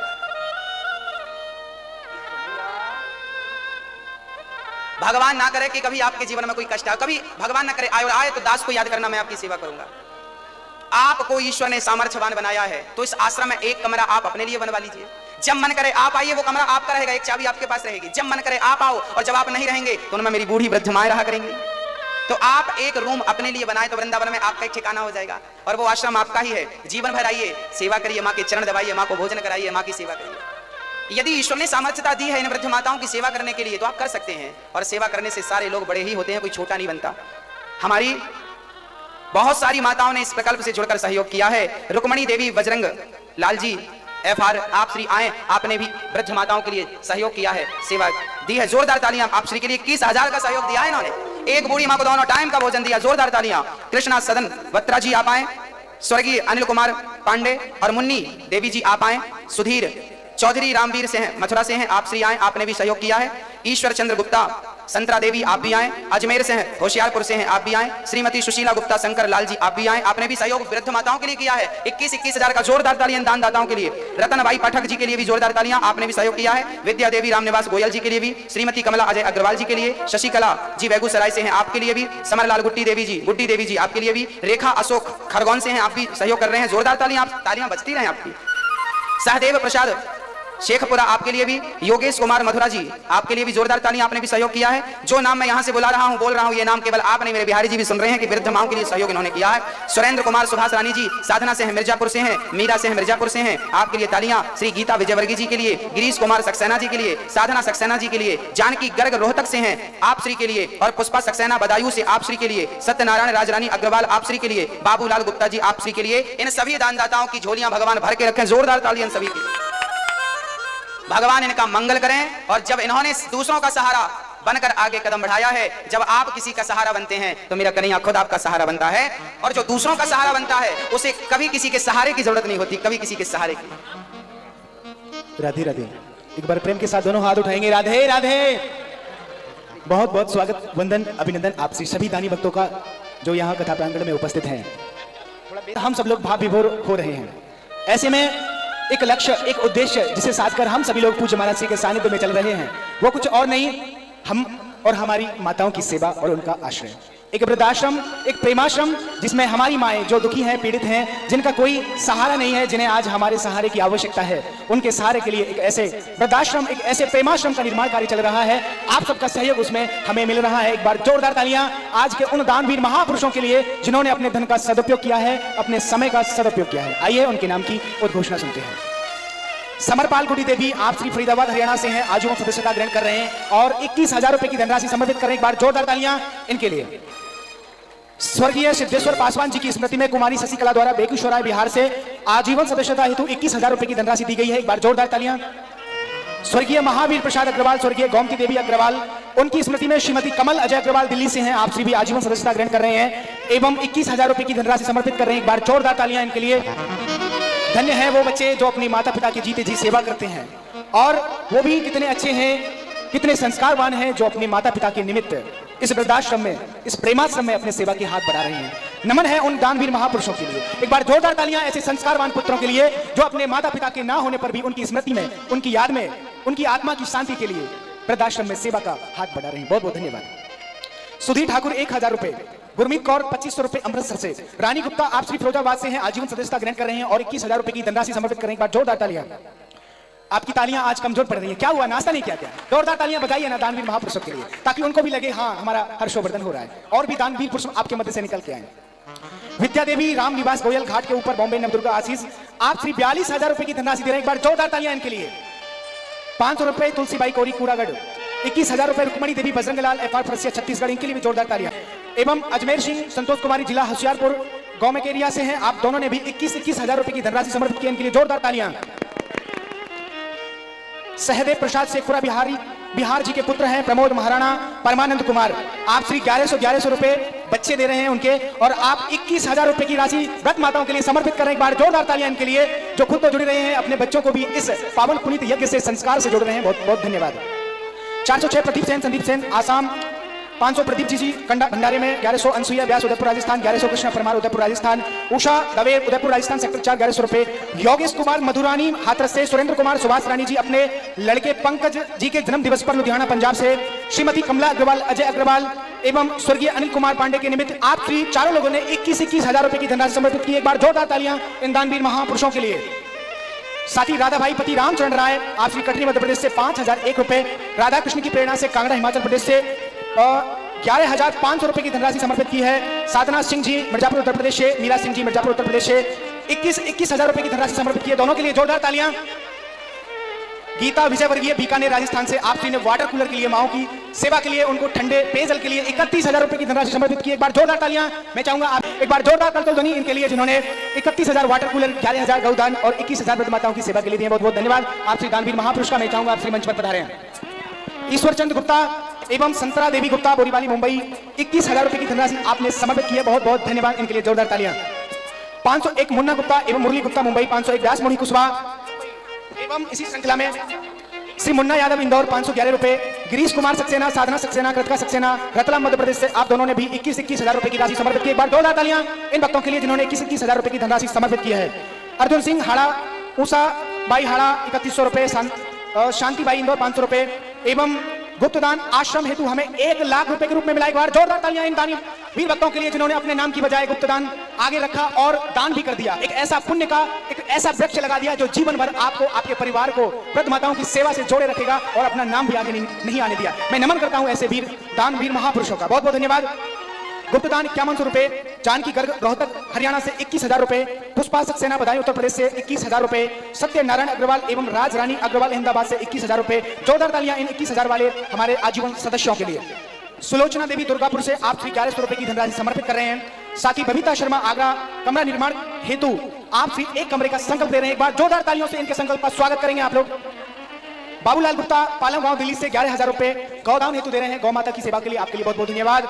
चौधरी रामवीर सिंह पदमपुरी 100 करोड़ मथुरा से ही हैं, आप श्री मथुरा से होकर भी व्रत माताओं की सेवा में अपना हाथ बढ़ा रहे हैं, 21,000 रुपए की धनराशि समर्पित कर रहे हैं, एक बार जोरदार तालियां इनके लिए। देवेश्वरी राणा दिल्ली स्वर्गीय मदन मोहन जी की स्मृति में 21,000 रुपए की धनराशि समर्पित कर रहे हैं, एक बार जोरदार तालियां इनके लिए। 1100 रामेश्वरी देवी दिल्ली से 1,000 गुप्तदान बड़ौदा से 1100 हितेश बत्रा निशा बत्रा 21,000 रुपए हमें यहाँ कृष्णा बत्रा सदन बत्रा पावन यज्ञ में अपने धन का सदुपयोग किया है, अपने समय का सदुपयोग किया है, अपने आप को इस पुण्य के प्रकल्प से जोड़ा है, साथ ही अपने परिवार को भी इस संस्कार यज्ञ से जोड़ा है। आपका बहुत बहुत स्वागत बंधन। एक बार जोरदार तालियां सभी दानवीर महापुरुषों के लिए जिन्होंने आज के इस यज्ञ में आहुति लगाकर इस यज्ञ को सफल करने का प्रयास किया है, साथ ही अपने जीवन को भी गतार्थ करने का प्रयास किया है। बहुत ही मधुर और पावन कथा का रिस्पान हम सभी लोग इस एक छत्र दिव्य प्रांगण में बैठ करके कर रहे हैं। एक बार जोरदार तालियां पूज्य महाराज श्री के लिए जिनकी वाणी में इतना रस है, इतना अमृत है कि पूरे विश्व गौ माता हेतु एवं केदार प्रसाद बहेरे आत्री ग्वालियर मध्य प्रदेश से 11,000 रुपए की धनराशि समर्पित कर रहे हैं, एक बार जोरदार तालियां इनके लिए। और वीरेंद्र नाथ दीक्षित जी आप यहाँ विराजमान हैं, आपका आजीवन सदस्यता कार्ड मेरे पास है, पूज्य महाराज श्री से आके ले ले। आपने 21,000 रुपए की धनराशि समर्पित करके ये आजीवन सदस्यता ग्रहण किया, आपके लिए बहुत बहुत धन्यवाद। महेश अग्रवाल जी आपने भी 21,000 रुपए की धनराशि समर्पित करके ये आजीवन सदस्यता ग्रहण किया, आपके लिए बहुत बहुत धन्यवाद। प्रेमा गुप्ता जी आपने भी आजीवन सदस्यता ग्रहण किया, आपके लिए बहुत बहुत धन्यवाद। एवं मनोज कुमार प्रिया सोनी, एक बार जोरदार तालियां आज के इन दानवीर महापुरुषों ने जिन्होंने अपना सहयोग हमें प्रदान किया है, साथ ही अपने सेवा के हाथ बढ़ाकर इस वृद्धाश्रम को खड़ा करने में हमारी मदद की है। एक बार पुनः मैं आप सभी दानी दाता और भामाशाहों से ये अपना निवेदन, अपना प्यार भरा निमंत्रण देना चाहूंगा जो यहाँ इस प्रांगण में उपस्थित है और जो साधना टीवी चैनल के माध्यम से, यूट्यूब के माध्यम से मेरी वाणी को सुन रहे हैं, मेरे इस प्यार भरे निमंत्रण को सुन रहे हैं, तो आप तक मेरा ये सीधा निमंत्रण है। आप भी अगर आपके मन में भी कोई भाव उठ रहा है उन माओं की सेवा के लिए आगे आने के लिए, तो मैं चाहता हूं आप हमें सीधा फोन करें और बताएं कि हमारे द्वारा ये सेवा वृद्ध माताओं के लिए लगाई जाए। मैं आपके नाम की उद्घोषणा इस लाइव प्रसारण के मध्य ही करूंगा ताकि आप भी दूसरों के लिए एक प्रेरणा के पात्र बन सके। और जो यहाँ भक्तगण उपस्थित हैं, मेरे दानवीर महापुरुष भाई बहन, उनसे भी मैं कहना चाहूंगा आप भी हमारे कार्यालय पर हमारे आचार्य लोगों के द्वारा जो नाम लिखे जा रहे हैं वहां पर अपना नाम लिखा करके अपना नाम ठाकुर जी के हृदय तक, ठाकुर जी के उन सुनहरे अक्षरों वाली डायरी में अवश्य पहुंचाए। एक बार जोरदार तालियां सभी दानवीर महापुरुषों के लिए। आइए मैं अपनी वाणी को विराम देता हूं, समय बहुत कम है, बहुत पावन कथा का आनंद अभी हम लोग लेने जा रहे हैं। आइए श्री राधे। बोलिए बांके बिहारी लाल की, श्रीमद् भागवत महापुराण। जय हो, जय जय श्री। हमारी ये मैया जी हैं, हमारी मैया जी का कहना है कि गुरुजी हम एक कमरा बनवा करके वृद्ध माताओं की सेवा करना चाहते हैं। जोरदार तालियां हमारी मैया के लिए। बबीता शर्मा, बबीता शर्मा जी आप आगरा से हैं। आप एक माँ को, आप माओं के लिए कमरा बनवा रही हैं और जब तक आप चाहेंगी आप आएं, उसमें आप रहें, आपकी अनुपस्थिति में माताएं रहेंगी। और जब आपका दिल करे बुढ़ापे में कि आपको अब यहीं रहना है तो बस वो आपका है, आप रहिए जीवन की आखिरी सांस तक।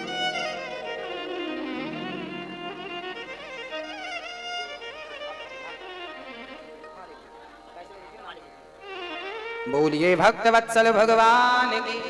अब थोड़ा आप लोग जिम्मेदारी से बैठ जाइएगा। अब आप लोग बहुत शांति से बैठ जाइए।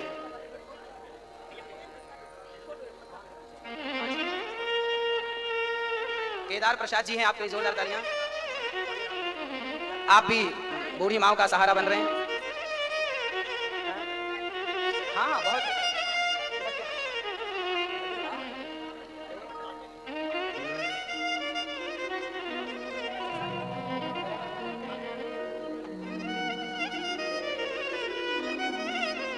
हमारी ये मैया जी हैं, एक बार में 21,000 आप नहीं दे पाए, कोई बात नहीं, आप हजार रुपए महीना देकर के 21,000 कर सकते 21 महीने में। फिर आपकी उस 21,000 की सेवा से मेरी एक माँ दोनों टाइम का भोजन करेगी। उन माओं में आप भी सम्मिलित हैं, कभी आपको जरूरत पड़े तो आप आए, ये दास आपकी सेवा करेगा।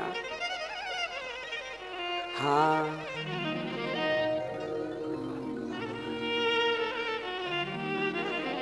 ब्रह्मा जी महाराज के शरीर से मनु और शत्रुपा का जन्म हुआ। मनु शत्रुपा की 3 बेटियां हुई, 2 बेटे हुए, आकुति, देवहूति, प्रसूति, प्रियव्रत, उत्तानपाद। आकुति का विवाह रुचि प्रजापति से हुआ, देवहूति का विवाह कर्दम जी से हुआ, जिनके यहाँ यज्ञ भगवान कपिल भगवान प्रकट हुए। आकुति के घर यज्ञ भगवान, देवहूति के घर कपिल भगवान। 9 बेटियां हुई हैं कर्दम जी की। 9 बेटियों का ब्रह्मा के 9 मानस पुत्रों से विवाह संपन्न किया। कला, अनुसुईया, श्रद्धा, हविर्भू, गति, क्रिया, ख्याति, शांति आदि बेटियों का विवाह ब्रह्मा जी के मानस पुत्रों से किया। कर्दम जी बोले, देवी मेरा विवाह हो गया, बच्चे हो गए, अब मुझे आज्ञा दो, मैं जंगल जाऊं। मुझे आज्ञा दो, अब मैं प्रस्थान करूं।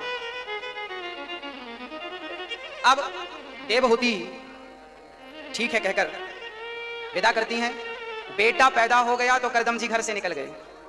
बेटा हो गया, अब क्या काम करना।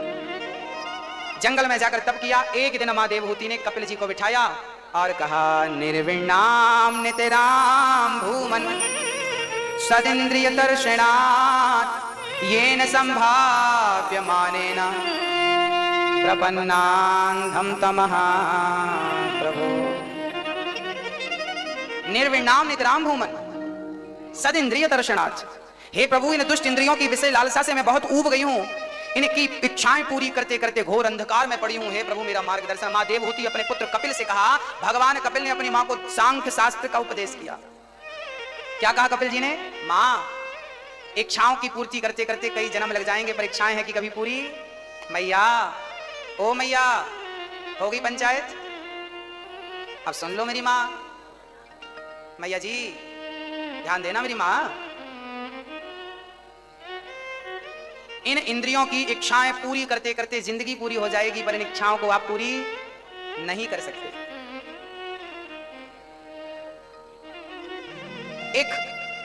एक सज्जन ने एक प्रेत को सिद्ध कर लिया। आपको प्रेत सिद्ध करना है, मैं विधि बता दूं आपको। हाँ? अच्छा, प्रेत को जो सिद्ध कर लेता है ना, फिर उसका सारा काम प्रेत करता है। फिर आप बता सकते हैं कि आज आपने क्या खाया था, एक साल पहले आपने कौन सी कलर की साड़ी पहनी थी, एक साल पहले इस तारीख को इतने बज के इतने मिनट पे आप कहाँ थे। जो व्यक्ति ये सब बताते हैं ना, एक्चुअली वो प्रेत को सिद्ध कर लेते हैं। और ये काम कोई बहुत कठिन काम नहीं है। मैं आपको विधि बता सकता हूं, आप भी कर लेना। क्या है, हम प्रेत को सिद्ध नहीं करना चाहते, हम तो अपने कृष्ण को सिद्ध करना चाहते हैं। इसलिए हम झंझट में पड़ते नहीं, क्योंकि जमाना ना चमत्कार को नमस्कार करता है। यदि मैं अभी बता दूं कि आपने परसों क्या खाए थे और आपके घर पे अभी क्या चल रहा है, आपका बेटा भी यहाँ और आपकी बेटी यहाँ और आपकी बहू अभी ये है यहाँ है, आप कहेंगे वाह महाराज जी तो बड़े चमत्कारी, सब जानते हैं, सब जानते। महाराज जी ने प्रेत सिद्ध कर रखा है। आप लोग भी चमत्कार के चक्कर में पड़ जाते हैं। हमारे हरिद्वार में एक आज संत थे, उन्होंने 21 साल तक तप किया और उन्होंने तप करने के बाद ऐसी खड़ाऊ बनाई कि वो खड़ाऊ जो पहनता वो पानी में चलता। अब तो हल्ला हो गया कि फलाने दिन बाबा जी गंगा को चल करके पार करेंगे, पांव भी उनका गीला नहीं होगा। बड़ी लाखों की भीड़ लग गई। चमत्कार चमत्कार चमत्कार चमत्कार। खड़ाऊ पहनी बाबा जी ने, और सिद्धियां होती हैं मेरी मां, अड़ी मां महिमा गरिमा अष्ट सिद्धि नवनिधि के दाता असवर दीन जानकी। 8 सिद्धियां नवनिधि तो हनुमान जी के चरणों में पड़ी हैं और वो हनुमान जी राम के चरणों में पड़ी हैं। सिद्धियों से क्या काम, बाबा जी ने खड़ाऊ सिद्ध कर ली। और भाई सचमुच बाबा, लाखों की भीड़, बाबा ने चलकर गंगा पार कर ली। और जब बाबा जी गंगा पार कर रहे थे तो उस तरफ से एक नाव वाला आ रहा था, केवट जो नाव, उसने बाबा जी को देखा। सब तो जय जयकार, बाबा की जय, बाबा की जय, बाबा जी की जय। अरे वो केवट ना हंस रहा था। बाबा जी को समझ नहीं आया। बाबा जी ने तुरंत चलते चलते केवट की नाव के पास, वो नाव पे था और ये पानी पे खड़े थे। बाबा जी ने केवट से पूछा कि सारी दुनिया मेरी जय जयकार कर रही है क्योंकि मैं चमत्कारी हूं और तू हंस रहा है। तब केवट ने कहा महाराज मैं आपकी बेवकूफी में हंस रहा हूं, आप जितना मैंने बेवकूफ नहीं देखा। अरे मुझे तू बेवकूफ कह रहा, पागल, ये सारी पब्लिक खड़ी जय जयकार कर रही है। केवट ने कहा सब मूर्खों की भीड़ है। तू कहना क्या चाहता है? केवट ने कहा कि तुमने नदी पार करने के लिए 21 साल लगा दिए, मैं दिन में 21 बार पार कर लेता हूं। नदी पार करने के लिए तुमने 21 साल गवा दिए। इतनी भीड़ जुटा करने की, जय जयकार लूटने के लिए तुमने 21 साल, जो समय तुमने खड़ाऊ सिद्ध करने में लगाई वो समय भगवान की प्राप्ति में लगाए होते तो भगवान मिल जाते, भवसागर से पार हो जाते। नदी की क्या कहें? तुम्हारे जैसा मूर्ख और इनके जैसा बेवकूफ कोई नहीं होगा। चमत्कार कोई बड़ी बात नहीं है। चमत्कार संतों के पीछे घूमता, संत जो कह दे हो जाता, वही चमत्कार। आप लोग ना चमत्कार के भूखे हो। चमत्कार चमत्कार चमत्कार क्या कहते हो? वो आनंद जादूगर सुना था आपने? वो घड़े से लड़कियों को निकाल देता था, घड़े से लड़कों को निकाल देता था। 25-50 जितनी कहो। फिर तो समस्या ये खड़ी कि भाई फिर माँ बाप की जरूरत ही नहीं, घड़े से पैदा करते रहो। पर वो जादू है, वो रियल नहीं है। सुना आपने? जादू देखा कि नहीं कभी? यही तो चमत्कार है। एक बार मेरे गांव में एक जादूगर आया, वो रस्सी का सांप बना दिया, एक बच्चे को जाल में बांधा और कपड़ा हटाया तो बच्चा गया, 2 कबूतर आ गए। ये चमत्कार बड़ी बात नहीं है। जो अच्छा संत होता है ना, वो चमत्कार इनको सिद्ध क्यों करेगा? वो अपने राम को सिद्ध करने में समय लगाएगा ना। तो आपको लगता है बाबा जी पागल हैं, इनको कुछ नहीं आता, क्योंकि चमत्कार। मैं आपको चमत्कार देखना, मैं आपको मिला दूंगा। मैं बहुत चमत्कारियों को जानता हूं, पर मुझे जरूरत नहीं है ना। मैं चमत्कार को नमस्कार नहीं करता। मैं तो जो रियल है सो है, जो हूं सो हूं। ना मुझे चमत्कारी बनना है ना चमत्कार दिखाना। मेरा तो राम नाम ही सबसे बड़ा चमत्कार है। राम नाम कह के भवसागर से पार हो जाऊंगा, इससे बड़ा चमत्कार क्या है? बताओ। राम नाम के पत्थर पानी में तर गए, इससे बड़ा चमत्कार क्या है? हनुमान जी राम नाम को लेकर समुद्र पार करके चले गए, समुद्र छलांग लगाकर पार कर लिया, इससे बड़ा चमत्कार क्या है? सोने में कभी आग नहीं लगती और रावण की अहंकार की लंका में आग लग गई, इससे बड़ा चमत्कार क्या है? बंदर भालुओं ने रावण जैसे दिग्गज की सेना पछाड़ दी, इससे बड़ा चमत्कार क्या है? मुझे जरूरत नहीं है साहब। नहीं, मैं बहुत बड़ा चमत्कार करके दिखा सकता हूं आपको, जरूरत नहीं है। मेरी 1000 माएं भोजन करेंगी और भोजन करके वहां आनंद की सांस लेंगी, उनकी होठों पर मुस्कान आएगी, यही तो चमत्कार है। इससे बड़ा चमत्कार भी कुछ हो सकता है कि जिस बेटे ने मां को हाथ पकड़ के निकाल दिया हो, आज वो मां यहां हंसती खेलती मुस्कुराती रहेगी, उसकी आंखों के आंसू सूख गए होंगे और उसकी होठों पे सदा सदा के लिए मुस्कान आ जाए। यदि मैं किसी को मुस्कान दे दूं किसी की होठों पे, तो क्या चमत्कार नहीं है? मैं इस चमत्कार पे विश्वास करता हूं, पर मैं उस चमत्कार पे विश्वास नहीं करता जिसको आप नमस्कार करते हैं। मेरा सिद्धांत थोड़ा सा अलग है, मेरे भाव अलग है, मेरी पढ़ाई ही अलग है। मेरी आपकी पढ़ाई मेरी पढ़ाई से कोई संबंध ही नहीं है, मैच ही नहीं करती। मेरा नजरिया, मेरा सोचने का, समझने का, देखने का अलग ही है। मैं अलग ही चलता हूं। जो मेरे ठाकुर कहते हैं, जो मेरे कन्हैया चलाते हैं, जहां चलाते हैं, जहां ले जाते हैं, मैं वहां जाता हूं। मैं भीड़ में कभी नहीं चलता, बस मैं कन्हैया के चरणों में रह के चलना चाहता हूं। जहां जहां ले चलोगे, मैं अपने मन से, छोटा सा बच्चा अपने मन से कहीं जाए तो गिर जाए, मैं छोटा तो हूँ, बच्चा तो हूँ, पर अपने मन से कहीं नहीं जाता। मैं वो बालक हूँ जो घुटनों के बल चलता है ना, मैं वो नहीं हूँ। जो पैदल चलने लगा छोटा सा बच्चा, वो नहीं हूँ। मैं तो वो बच्चा हूँ जो बच्चा अभी करवट लेना भी नहीं जानता। करवट भी लिवाएगा तो माँ ही लिवाएगी, मेरा कन्हैया ही करवट लिवाएगा। मैं थोड़ा भी बड़ा हो जाऊंगा ना तो माँ गोद से उतार देगी, क्योंकि बच्चे बड़े हो जाते हैं तो माँ गोद से उतार देती है। छोटे बच्चों को गोद में लिटा करके मालिश करती है, तो दूध पिलाती है, तो बड़ा हो जाए तो गोद से उतार देती है। तो मैं बड़ा नहीं बनना चाहता, मुझे डर है कि यदि मैं बड़ा हो गया तो कन्हैया मुझे अपनी गोद से, और मैं छोटा रहा तो अपनी गोद पे ही रख के मुझे प्यार करेगा, पुचकारेगा, लाड़ करेगा। मैं छोटा रहना चाहता हूं, मुझे बड़ा बनना ही नहीं। बोलिए बाके बिहारी। इंद्रियां बड़ी परेशान करती हैं। एक सज्जन थे, प्रेत सिद्ध कर लिया। अब प्रेत सिद्ध कर लिया, प्रेत से कहा जाओ बैंक से पैसे ले आओ, तुरंत ले आया। जाओ फलाने के घर गुजिया बन रही है, गुजिया ले आओ, तुरंत ले आया। पर लाया और वापस रखाया। अब बड़ी चर्चा हो गई कि फलाने बड़े चमत्कारी हैं, चुटकी बजाते हैं, काम। अच्छा, वो प्रेत केवल उससे दिखता है जो सिद्ध करता है, आप लोगों को नहीं दिखता। अब चुटकी में काम होने लगा, पर वो प्रेत कहता कि तुम मुझे काम बताओ, फ्री मत बिठाना, फ्री बिठा लोगे मैं तुम्हारे बाल खींचूंगा। अब जिसने सिद्ध किया था बेचारा कितना काम बताए, काम बताता थक गया। अब प्रेत आया तो उसके बाल नोचने लगे, मारने लगे। अब वो गुरु के पास गया, गुरु जी मैंने प्रेत सिद्ध कर लिया, बड़ा परेशान करता है, काम बताओ, कितना काम बताऊं, तुरंत कर लेता चुटकियों में। वो काम ने सोने देता ना खाने देता। बोले काम बताओ, मैं बोलता हूं जाओ खेत जोत किया, तुरंत जोत किया जाता है। और काम क्या बचा, सारा काम खत्म हो गया। अब काम क्या कराऊं इससे मैं, ये मेरे बाल मेरे को मारता है। बोले काम बताओ, नहीं मारूंगा, फिर नहीं बैठता मैं। गुरुजी ने कहा बेटा एक बांस का डंडा गड़ाओ और प्रेत से कहो ये काम करो, काम करने के बाद समय बचे तो कहो चढ़ो उतरो, यही तुम्हारा काम। उसके पहले वो गेहूं में चावल मिला के दे देता, कहता अलग अलग करो, गेहूं अलग करो, चावल अलग करो, मिला के दे देता, वो तुरंत कर लेता। अब वो कहता बांस में चढ़ो उतरो, अब वो प्रेत क्या चढ़ता उतरता, चढ़, यही काम है। फिर बोलता यहाँ ये काम करो, फिर काम खत्म, चलो चढ़ो, यही तुम्हारा काम है, चढ़ना उतरना चढ़ना। अब उसको शांति मिली। वाह, जैसे मन जैसे प्रेत कभी खाली नहीं बैठता, काम चाहिए, ऐसे मन आपका प्रेत है, कभी खाली नहीं बैठता, काम चाहिए। इसलिए मन खाली रहेगा तो शैतान बन जाएगा, यहां वहां आपको ले जाएगा। इसलिए मन से कहो ये माला गोल होती है, मन से कहो कि यहीं गोल गोल घूम, ताकि तेरा मन यहीं लगा रहे ठाकुर के चरणों में, यहां लगा रहे। जब कोई काम हो तो यहां से निकल के काम कर लो, फिर गोल गोल लग जाओ, सीताराम सीताराम सीताराम सीताराम, हरे राम राम राम, यहीं गोल गोल घुमा। मन यहां लगेगा ना तो कहीं और फिर लगेगा नहीं। देखिए संसार में दो ही चीज है, या तो अच्छाई है या तो बुराई है, या तो दिन है या तो रात है, या तो अच्छा है या बुरा, या सुख है या, तीसरा ऑप्शन नहीं है ना। या सत्संग है या कुसंग है, बोलो तीसरा कुछ है। यदि आपका मन सत्संग में नहीं लगा तो दूसरा ऑप्शन क्या है, जोर से। सत्संग से आपने अपने आप को नहीं जोड़ा तो ऑटोमेटिक आपका मन कुसंग में लग जाएगा। तुम सत्संग और कुसंग, अच्छाई और बुराई, या तो अच्छाई में मन लगाओ, नहीं तो बुराई में तो लगा है। मैं अभी कथा सुनाना बंद कर दूं, आपकी पंचायत चालू हो जाएगी, या अच्छाई या बुराई। तो अच्छाई बुराई के सिवा तीसरा कोई ऑप्शन नहीं। इसलिए मन को अच्छाई में, सत्संग में अच्छी जगह जोड़ के रखो। यदि यहां से हटा तो सीधा गड्ढे में जाके गिरेगा, या ऊपर या नीचे। सीढ़ी आपको या ऊपर ले जाएगी या नीचे लाएगी, और तीसरी जगह कहीं ले जा सकती है? हाँ या ना जवाब दो मेरी मां। जैसे सीढ़ी आपको ऊपर ले जाती है और वही सीढ़ी आपको नीचे लाती है, ऐसे मन सीढ़ी है। ये मन भगवान में लग गया तो ऊपर अर्थात गोविंद के पास ले जाएगा, और ये मन संसार में लग गया तो नर्क में गड्ढे में डाल देगा। मन की गति है अटपटी, झटपट लखे ना कोई, और मन की जब खटपट मिटे तो झटपट दर्शन होए। मन के हारे हार है, मन के जीते जीत, और मन ही मिलावत राम से, और मन ही करत फजीत। मन मन मन एव मनुष्याणाम बंधनम मोक्ष कारणम, गीता में भगवान श्री कृष्ण कहते हैं। मन मन मन बहुत गंदा है और मन बहुत अच्छा है। मन दुश्मन, मन शत्रु, मन दोस्त, मन मित्र। कैसे? जो हमारा दुश्मन है वही हमारा दोस्त कैसे हो सकता है? जो हमारा दोस्त है वही हमारा दुश्मन कैसे हो सकता है? पॉसिबल है। कैसे? मैं उदाहरण देकर समझाता हूं। ये लोहे की कील है, लोहे को हमने पानी पे डाला, डूब गया, हाँ या ना? पर यही लोहे की कील मैं नाव में ठोक दूं तो फिर डूबेगा?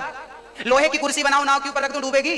लोहा पानी में डूब जाता है, पर वो लोहा नाव से जुड़ जाए तो डूबता नहीं है, पार लगाता है। ऐसे मन लोहा है। ये मन यदि संसार में लग गया डुबा देगा, और मन भगवान में जुड़ गया, सत्संग से जुड़ गया, भव सागर से पार लगा देगा। ये मन पार लगाता है और ये मन डुबाता है। एक धोबी था, कपड़ों का गट्ठा गधे के ऊपर रखा और धोबी घाट चला गया धुलने के लिए। उसी समय उसने देखा कि वो गधे को बांधने की रस्सी घर भूल गया। गधे को बांधने की रस्सी घर भूल गया। अब गधे को बांधे कैसे? बड़ा परेशान हुआ वो, बड़ा। वहां से संत जी निकले। संत बोले क्या हुआ? बोले मैं आज गधे को बांधने की रस्सी घर भूल गया। संत जी बोले कोई बात नहीं, आप गधे को रोज जैसा बांधते थे बांध दो। बोले रस्सी नहीं लाया, कैसे बांधू? बोले आप ऐसे बांध दो। बोले गधे को खड़ा करो, उसके गले में झूठ मूठ का हाथ डालो, जैसा रोज बांधते थे आज झूठ मूठ का बांधो। वो गधा है, वो समझेगा मैं। अब गधे को जहां रोज खड़ा किया आज खड़ा किया, गधे के गले में झूठ मूठ का हाथ डाला और पेड़ से झूठ मूठ का लपेटा, गधे को लगा मैं बंध गया। धोबी गया, कपड़ों को धुलता रहा, खड़ा होकर देखे गधा भागा तो नहीं, पर गधा भागा ही नहीं, क्योंकि गधा समझ रहा था कि मैं बंधा हुआ हूं। अब धोबी ने कपड़े पूरे धुल लिए, गट्ठा कपड़े का गड्ढे के ऊपर रखा और लाठी मारी, चल। अब गधा चले ना, गधा आगे ही ना बढ़े। संत जी बोले, अब धोबी को लगा बाबा जी ने कोई मंत्र पढ़ दिया इसलिए गधा आगे नहीं बढ़ता। अब बाबा जी बुलाया, बाबा जी क्या मंत्र पढ़ा, गधा आगे नहीं बढ़ता। गुरु जी ने कहा तूने गधे को खोला कि नहीं? अरे सरकार बांधा ही नहीं था तो खोलूं कहां से? संत ने कहा पागल, बांधा नहीं था तो क्या हुआ, बांधने का अभिनय नाटक तो किया था, ऐसे खोल मत। कम से कम रोज गधे के गले पे तू हाथ डाल के पहले रस्सी खोलता था फिर लाठी मारता था, आज पहले ही मार रहा। गधे कंफ्यूज हो गया कि आज मैं गधा हूं कि ये गधा है। अब गधे के गले पे झूठ मूठ का हाथ डाला, गधे को लगा मैं खुल गया, गधा चल पड़ा। गधा बंधा नहीं था पर अपने आप को बंधा हुआ समझ रहा था। वो गधा कौन? वो गधा कौन? वो गधा कौन? हम लोग भी बंधे नहीं हैं। आप कहते हो गुरुजी हम घर परिवार से बंधे हैं, बच्चों से बंधे हैं, कोई नहीं बंधा। बंधा कोई नहीं है संसार में, पर सबने अपने आप को बंधा हुआ मान लिया है कि मैं बंधा हूं। आप कहते हो मैं परिवार से बंधा हूं, घर से बंधा हूं, जिम्मेदारियों से बंधा हूं। आज की आज अगर मैं मर जाऊं तो बताइए कोई काम रुकेगा? कोई भी संसार से चला जाए तो क्या मेरे बिना बच्चे, पत्नी, परिवार, आपके बिना आपका परिवार क्या तड़प तड़प के मर जाएगा? कहो। आप कहते थे ना मेरे बिना क्या होगा, मेरे परिवार का, मेरे घर का। जाओ तुम, ये अहंकार मत पालो। यहाँ तुम्हारे जैसे कितने चले गए, किसी का काम रुका नहीं। बेटा आपके मरने के बाद लोग एक दिन भूखे नहीं रहेंगे, जिस दिन मरोगे उस दिन भी खिचड़ी बना के खा लेंगे लोग चुपके से। खाना तो उस दिन भी नहीं छोड़ता आदमी जिस दिन लोग मरता है। और तुम्हारे 13 दिन के बाद तो बड़ी रसगुल्ले बनेंगे। जाओ एक लाड़ लाना, बढ़िया बना है गुलाब जामुन। आप कहते थे मेरे बाद क्या होगा। अच्छा आप लोग ना कहते हो मेरे बिना क्या होगा, मेरे बाद क्या होगा, मेरे बिना क्या होगा। आप लोग ना 13 दिन बाद जरा वापस आके देख बस लेना कि आपके बिना क्या चल रहा है। रसगुल्ले छन रहे हैं, रबड़ी चल रही है, और आप कहते थे क्या होगा, मौत चल रही है। ये जो अहंकार हमने पाल रखा है मेरे बाद, तुम प्रेजेंट की सोचो, वर्तमान की सोचो, मेरे बाद की भगवान जानता है क्या होगा। मेरे जैसे कितने आए और कितने इस मिट्टी में मिल गए। ये भारत अखंड है पर मैं अखंड नहीं हूं। आज के 100 साल पहले आप में से कोई था क्या, और आज के 100 साल बाद आप में से कोई रहेगा क्या? पर ये जगह रहेगी कि नहीं, ये स्थान रहेगा कि नहीं? ये जगह रहेगी, ये वृंदावन रहेगा, पर आप और मैं नहीं रहूंगा। ना 100 साल पहले था ना 100 साल बाद, बस 100 साल की कहानी है। इन 100 साल में जरा प्यार मोहब्बत से रह लिया करो, जरा ऐसे ऐसे मत चला करो, अकड़ मत दिखाया करो। रावण जैसों की नहीं चली आपकी क्या चलेगी। और मुझे एक बात बताओ कि आपके पास अकड़ किस चीज की है? ऐसा क्या है आपके पास जिसकी अकड़ दिखा रहे हो आप? गुरूर किस चीज का है? हाँ, किस चीज का रुतबा दिखा रहे हो साहब? क्या है आपके पास? कौन सी संपत्ति पाली? लाख 2 लाख मिल गया, करोड़ 2 करोड़ मिल गए, 10-20 करोड़ के मालिक होना इतना ही होगा, इतनी औकात है हम सबकी। हमारे पास कितनी संपत्ति है? लाख 2 लाख 10 लाख 20 लाख 50 लाख, करोड़ होगा, 10 करोड़ होगा, 50 करोड़ होगा, अरब होगा भाई। और क्या कर लोगे? इतना ही है ना, इसकी गर्मी दिखा रहे हो। रावण की लंका सोने की थी, ये जो पिलर खड़े हैं ना ये सब हीरा मोती जवाहरात के थे। हाँ, उसकी लंका सोने की थी, और उसके जितना बड़ा वृंदावन है ना उसका एक खजाना था, सोना चांदी से भरा था। आपके पास किलो 2 किलो 10 किलो सोना होगा उसके पास। उस रावण की लंका को आग लगा दी कि नहीं? उसका अहंकार चला क्या? जिसका खुद का हेलीकॉप्टर था उस जमाने में, एरोप्लेन, पुष्पक विमान, जिसकी मंदोदरी जैसी पत्नी थी, जिसके 1 लाख बेटे थे और 1.25 लाख नाती थे, 1 लाख पूत 1.25 लाख नाती, जिसके घर पे दिया ना, जिसकी 1 लाख संतान 1.25 लाख नाती, बड़ी शान बड़ी शोहरत, राजा क्या नहीं था। वो रावण की क्या अकड़ चल पाई? गर्मी चल पाई? आपके पास क्या, मुझे नहीं पता। इसलिए सब कुछ करना, मेरे कन्हैया को सब कुछ, तुम्हारी हर गलती वो माफ कर देगा, पर अहंकार कभी मत करना। वो अहंकार से बहुत नफरत करता है। अहंकार कभी मत करना। मैं हूं, मैं कुछ नहीं हूं, मैं शून्य हूं। राम नाम एक अंक है, बाकी साधन शून। राम रहे 10 गुण है और राम बिना सब शून। एक बार जीरो को अहंकार आ गया, जीरो बोला मैं सबसे बड़ा, क्योंकि संख्या को मैं 10 गुना बढ़ाता हूं। 1 के पीछे शून्य लगाओ कितना? 10 हो गया। शून्य बोला मैं सबसे बड़ा, संख्या बोली तो भाई साहब तुम बैठे रहो मैं चली, तो संख्या निकल गई, 4-5 शून्य बैठे रहे। अब आप चेक में किसी को शून्य शून्य भर के दे दो, भाई भजा लेना, बनेगा काम। शून्य की वैल्यू तब है जब सामने अंक हो। अंक के बिना शून्य का कोई अस्तित्व नहीं है। ऐसे ही अंक तो मेरा कृष्ण है और मैं तो शून्य हूं। यदि मेरे साथ कृष्ण है तो मेरी कीमत है, कृष्ण नहीं तो मैं तो जीरो हूं। राम नाम एक अंक है, बाकी साधन, मेरा घर परिवार, मेरी कामयाबी, मेरा परिवार, मेरा धन, मेरी प्रतिष्ठा, मेरा पद, सब जीरो है, और राम मेरा अंक है। कृष्ण मेरा, कृष्ण क्या है? अंक है। क्या है? 1 2 3 4 5 6 अंक है। और मैं कौन हूं? मैं कौन हूं? इसलिए कभी जीरो को अहंकार नहीं आना। जीरो को कभी अहंकार, तो मैं कौन हूं? मैं शून्य हूं, जीरो हूं। तो क्या मुझे कभी अहंकार आना चाहिए? यदि मैं अहंकार करता हूं तो मेरे जैसा पागल बेवकूफ दुनिया में होगा? मेरा अपना क्या है, चलो बताओ। अहंकार करते हो ना, बताओ आपका अपना क्या है? ये शरीर जिसकी तुम्हें अकड़ है ना, ये शरीर भी तुम्हारा कन्हैया का दिया है। अभी वो उंगली घुमाएगा ना तो ये उंगली हिला नहीं पाओगे। मैंने एक दादाजी को देखा, उन्हें लकवा की बीमारी थी, लकवा मार गया था। लकवा जानते हैं, भगवान करे किसी को ना, ये बीमारी बड़ी खतरनाक होती है। एक दादाजी को लकवा मार गया था, आधा अंग उनका था। आप जरा अपनी एक उंगली उठाना, एक उंगली, दाहिना हाथ की एक उंगली उठाओ, उठाओ मेरी माँ, उठाओ ऐसे और हिलाओ इसे, हिलाओ। अब ये उंगली हिला रहे हो ना, ये क्यों हिला रहे हो? क्योंकि कृष्ण चाह रहा है। यदि वो नहीं चाहेगा ना, तो जिनको लकवा लग जाता है, क्या वो अपनी उंगली हिला पाते हैं? बोलो, जवाब दीजिए, नहीं ना। यदि आप अपनी मर्जी से अपने शरीर का हर अंग हिला सकते हैं, तो फिर वो लकवा जिसको लगा वो भी हिलाए ना। वो क्यों नहीं हिलाता? मेरी माँ, अहंकार ना करना, तुम्हारी ये पलकें झपक रही हैं, मेरी वाणी चल रही है, मेरी मेहनत से नहीं, कृष्ण की कृपा से चल रही है। मैं चल रहा हूं, फिर रहा हूं, खा पी सब रहा हूं, कृष्ण की कृपा से। वो चाह लेना मैं यहीं गिर जाऊंगा बैठा बैठा, है ना। मैंने एक बहन को देखा, उस बहन के पांव काम नहीं करते। मैंने एक भाई को देखा, उसका हाथ काम नहीं। आपने भी बहुत सारे, मेरा ये भाई बैठा है, ये मेरे भाई बैठे, इंदौर से आए हैं, इनके पांव काम नहीं करते। आप कहते हो मैं बहुत गरीब हूं, ये व्यक्ति बहुत खुश रहता है, बहुत खुश, अपनी जिंदगी से बहुत खुश है। ये इसलिए खुश है कि भगवान ने मुझे चलने की परमिशन नहीं दी, फिर भी मैं चल रहा हूं थोड़ा थोड़ा। मुझे हंसने की परमिशन तो दी है, मुझे देखने की आजादी तो दी है, मुझे हाथ से किसी की सेवा करने की आजादी दी है। अरे इतनी आजादी तो दी है कि इंदौर से चलकर वृंदावन आ गए। उनसे ये अच्छे हैं जो बिस्तर पे पड़े हैं, और इनसे आप बेहतर। फिर भी कहते हो तूने क्या दिया, फिर भी शिकायत ना, गलत। जो तुम्हें मिला है वो कम नहीं है मेरी माँ। हाँ, पांव क्या होते हैं इनसे पूछना, पांव क्या चीज होती है? तुम्हें दे रखी है गोविंद ने सब कुछ, फिर भी तुम अकड़ करते हो। मुझे नहीं जानते। मुझे बहुत दुख होता है जब आप अहंकार करते। मैं आपको नहीं बोल रहा हूं, जो करते हैं उनको बोल रहा हूं। मैं जब देखता हूं तो आंखों में आंसू आ जाता। भगवान ये किस चीज की अकड़ दिखा रहा है? क्या है इसके पास? ये शरीर भी तुम्हारा नहीं है मैया, ये किराए का है। मुझे जाना, अनिरुद्धाचार्य का शरीर पड़ा रह जाएगा। आप आओगे तो आंसू बहा के चले जाओगे।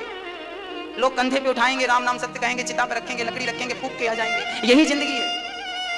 किस चीज की मैं अकड़ दिखाऊं? मेरा नाम, मेरा पद, राम राम, मेरा कुछ नहीं है। ये सब कृष्ण का है। सब कुछ करना, अहंकार करना। और अहंकार करना तो पहले विचार कर लेना कि आप जिसका अहंकार कर रहे हो, क्या वो आपका है? आपका कुछ हो तो अहंकार करना। मेरी बात कितना आपने समझी मुझे नहीं पता, लेकिन बस मेरी एक छोटी सी विनती समझना, कभी अहंकार। हे प्रभु मैं आपको कभी, हे प्रभु मैं आपको कभी, हे प्रभु मैं आपको कभी भूलूं नहीं। हे गोविंद मैं आपको कभी भूलूं नहीं। ये उंगली से याद रखना, तुम ये उंगली भी नहीं हिला पाओगे। ये भी मेरी इजाजत से नहीं हिल रही है, ये भी मेरे कृष्ण की इजाजत से हिल रही है। सही बोल रहा हूं भैया जी? हाँ, भगवान कपिल भगवान ने ज्ञान दिया। तितिक्षवः कारुणिकाः सुहृदः सर्वदेहिनां अजात शत्रवः शान्ता साधवः साधुभूषणः।